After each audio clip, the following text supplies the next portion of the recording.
dari catatan sejarah tulisan tangan Arab yang dibuat oleh seorang priai di Palembang, dapat dibaca sebagai berikut.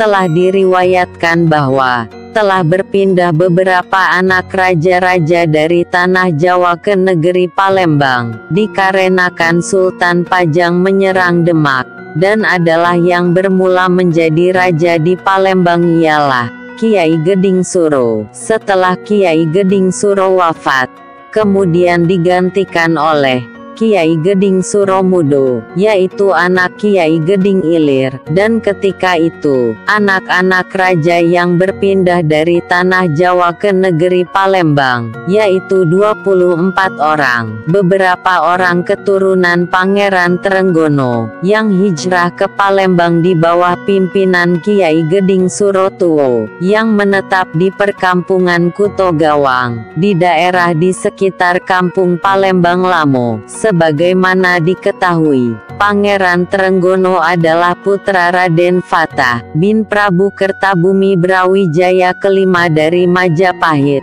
dengan istrinya seorang putri dari Cina, lahir dan dibesarkan di Palembang, yaitu di istana saudaranya lain ibu, yaitu Aryo Dilah atau Aryo Damar. Sejak awal dari pemerintahan Kiai Geding Sedoing Lautan, hingga pada masa Pangeran Sedoing Rejek, Palembang belum berstatus kesultanan, tapi masih masuk di wilayah kekuasaan Kerajaan Mataram, dan baru pada masa Pangeran Aryo Kesumo, Palembang memutuskan hubungan dengan Kerajaan Mataram, dan Pangeran Aryo Kesumo yang mendirikan Kesultanan Palembang Darussalam. Pangeran Aryo Kesumo adalah Sultan Palembang pertama, dengan gelar Sultan Abdurrahman Khalifatul Mukminin Sayyidul Imam, memerintah dari tahun 1659 sampai 1706.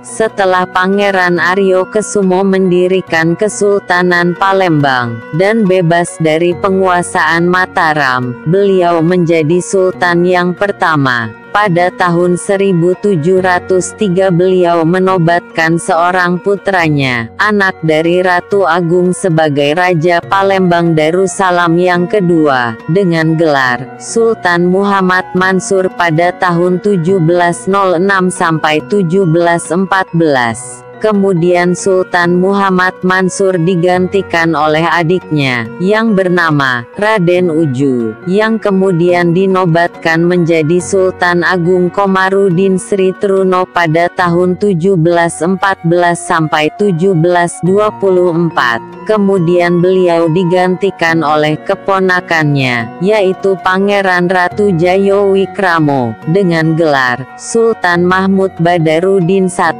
yang memerintah dari tahun 1724 sampai 1758. Pangeran Adikesumo merupakan putra kedua dari Sultan Mahmud Badarudin I, yang dinobatkan sebagai Sultan Palembang Darussalam yang kelima, dengan gelar Sultan Ahmad Najamuddin I, yang memerintah dari tahun 1758 sampai 1776. Kemudian Sultan Ahmad Najamuddin I digantikan oleh putra mahkota, yang bergelar Sultan Muhammad Bahauddin, dinobatkan sebagai Sultan Palembang Darussalam yang keenam, memerintah dari tahun 1776 sampai 1803. Sultan Muhammad Bahauddin digantikan oleh putra sulungnya, yang bernama Raden Hasan Pangeran Ratu, dengan gelar Sultan Mahmud Badarudin II,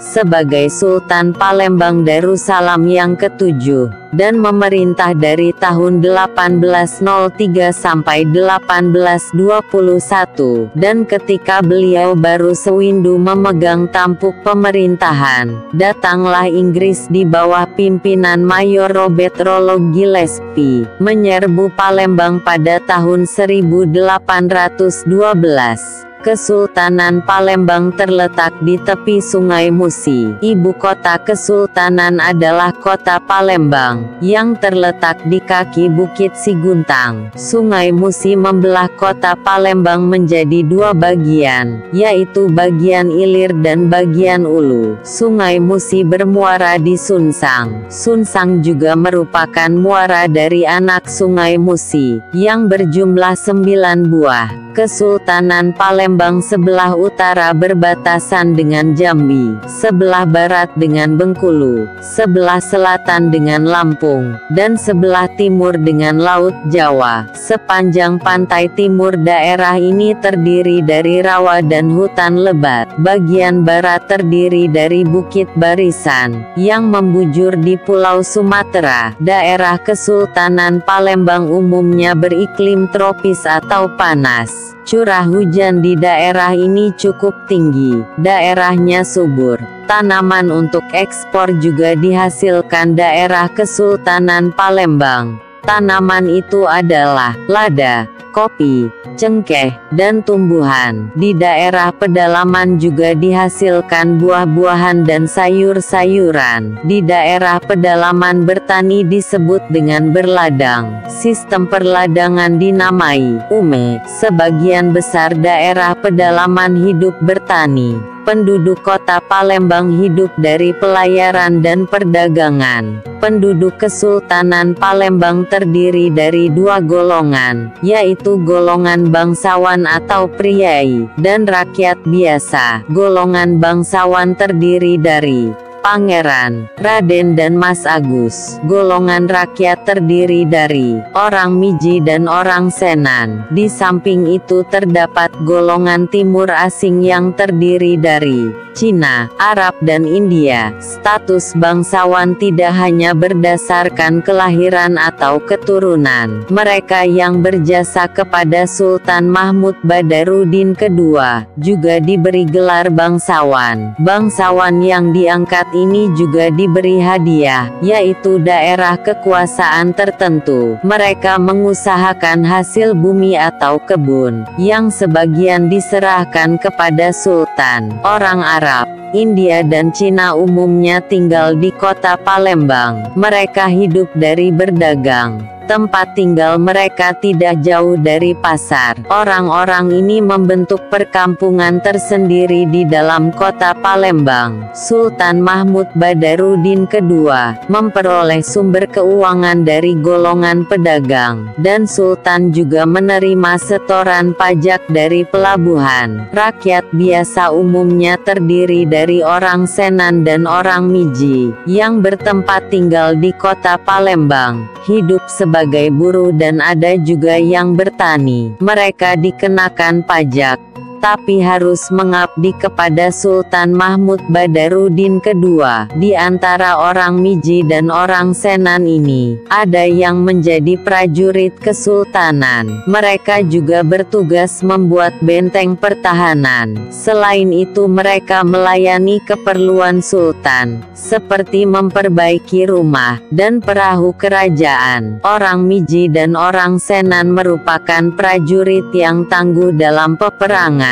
Perkembangan agama Islam di Kesultanan Palembang mengalami kemajuan pesat dalam pemerintahan Sultan Abdurrahman atau Sunan Cindeh Balang. Pada tahun 1659 sampai 1706 agama Islam ditetapkan sebagai agama resmi kerajaan. Dalam rangka memajukan perniagaan, Sultan mengangkat seorang Syah Bandar di kota Palembang. Syah Bandar adalah seorang pemimpin dan mengatur kota atau bandar Palembang. Dia bertugas memajukan pelayaran dan perdagangan. Syah Bandar juga memungut bea masuk dan keluar pelabuhan. Di samping itu, Syah Bandar juga bertanggung jawab menjaga keamanan pedagang asing. Syah Bandar memiliki kekuasaan yang makin besar. Ia juga mengatur saudagar asing yang ingin bertemu Sultan, agar konsultasi atau hubungan berjalan lancar. Sultan juga mengangkat petugas khusus, yang mengurus tanah milik Sultan. Petugas ini disebut Jenang. Jenang ini juga mengurus masalah keraton, masjid dan makam raja-raja. Hubungan dengan pedagang VOC atau Kompeni Belanda juga diadakan oleh Sultan Palembang pertama, yaitu Sultan Abdurrahman Khalifatul Mukminin. Pada mulanya hubungan dengan pedagang VOC sama kedudukannya dengan pedagang lainnya. Pada tahun 1642 VOC mendirikan loji atau kantor dagang di Palembang. Hadapi olehmu akan kawanmu dan seterumu, dengan muka manis dan dengan perkataan yang baik-baik lagi lemah lembut. Takuti olehmu akan musuhmu sekali-sekali, dan takuti olehmu akan sahabatmu 1000 kali. Jadikan kedudukanmu untuk kebajikan, dan berkatalah dengan teratur. Dengarkan akan perkataan yang baik dari orang berbicara padamu. Peliharalah akan dirimu dari perbuatan dan perkataan yang menyalahi syariat. Kutipan di atas merupakan pesan yang ditinggalkan oleh Sultan Mahmud Badarudin II. Berdasarkan penelitian, dapat disimpulkan beberapa sikap hidup dan kepribadian Sultan Mahmud Badarudin II, yaitu bahwa beliau memiliki kepribadian atau watak satria, seorang pemberani, seorang yang memiliki pandangan yang jauh ke depan, sehingga dapat menentukan waktu yang tepat, dan berpendirian teguh. Sultan Mahmud Badarudin II juga merupakan seorang yang alim, sabar dan bertakwa kepada Allah. Sultan juga merupakan pemimpin perang yang cekatan, serta seorang taktikus dan ahli siasat atau strategi perang. Sultan Mahmud Badarudin II juga tahu akan martabat dan kedudukannya sebagai seorang raja yang agung, seorang pemimpin yang bijaksana, dengan selalu menghargai sikap para sahabatmu, kerabat, dan konsekuen hingga akhir hayat. Sebagai seorang yang anti-imperialis dan anti-kolonialis, sikap hidup dan kepribadian itu terdapat dalam peristiwa-peristiwa berikut ini. Sultan Mahmud Badarudin II telah menunjukkan jiwa ksatrianya dengan menolak menyerahkan adiknya, Sultan Mudo, ketika Mutinghe datang ke Palembang pada tahun 1817, dan menolak pula tuntutan Mutinghe supaya menyerahkan putra sulungnya, Pangeran Ratu, beserta pangeran-pangeran pengiringnya pada tahun 1819. Kecepatan Sultan Mahmud Badarudin II dalam bertindak ialah dengan pengusiran Belanda dari Loji Sungai Aur pada tanggal 14 September 1811, setelah beliau mengetahui perkembangan di Pulau Jawa. Keberanian dan pendirian yang teguh telah ditunjukkan oleh Sultan Mahmud Badarudin II kepada musuhnya, ketika Jenderal de Kock mengirim surat kepadanya, supaya menyerah saja kepada Belanda pada tanggal 10 Juni 1821, setelah Angkatan Perang Belanda berlabuh di Pulau Salah Nama, dan siap untuk menggempur Palembang, dengan mempersiapkan ketahanan dan pertahanan, yang diaturnya di sungai dan pedalaman, membuat musuh tidak dapat menembus pertahanan Palembang yang gitu kokoh, dan Sultan Mahmud Badarudin II sendiri yang memimpin pertempuran melawan Belanda, sehingga musuh dapat dipukul mundur. Hal ini menunjukkan bahwa beliau adalah seorang pemimpin perang yang cekatan, seorang strateg, orang yang ahli menyusun strategi, dan seorang taktikus, tanpa melalaikan kewajiban-kewajibannya terhadap Allah. Sultan Mahmud Badarudin II tetap berada bersama-sama rakyatnya, mengadakan perlawanan terhadap Inggris dan Belanda, dengan tindakan-tindakan dan sikapnya